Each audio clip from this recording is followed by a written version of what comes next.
ICC 2024 T20 உலகக்கோப்பையை இந்திய cricket அணி வென்றிருக்காங்க.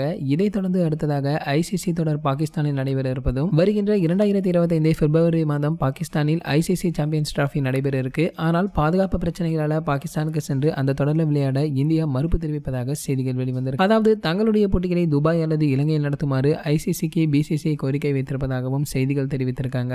2023 ஆசிய கோப்பை பாகிஸ்தானில் நடைபெற இருப்பதும், ஆனால் அங்கு சென்று விளையாடாத இந்தியா தங்களுடைய போட்டிகளை இலங்கையில் விளையாடவும் வெற்றி கண்டிருக்காங்க. அதாவது இதற்கிடையில 1996க்கு பிறகு 28 வருடங்கள் கழித்து பாகிஸ்தானில் முதல் முறையாக ஐசிசி தொடர் நடைபெற இருக்கு. தற்சமயத்தில் வீழ்ச்சியை சந்தித்துள்ள தங்களுடைய கிரிக்கெட்டுடைய நன்மைக்காக அந்த தொடரில் இந்தியா கண்டிப்பாக விளையாட வேண்டும் என முன்னாள் பாகிஸ்தான் ஜாம்பவான் வீரர் வாசிம் அக்ரம் கேட்டுக்கொண்டிருக்காரு. அதாவது தற்பொழுது பாகிஸ்தானில் பாதுகாப்பு பன்மடங்கு உயர்த்தப்பட்டிருப்பதாக தெரிவிக்கும் மைதானங்களில் அடிப்படை வசதிகள் மேம்படுத்தப்பட்டதாக கூறியிருக்காங்க. எனவே அரசியலையும் கிரிக்கெட்டையும் ஒன்றாக்காமல் இந்தியா வர வேண்டும் என்றும் கேட்டுக்கொண்டிருக்காங்க.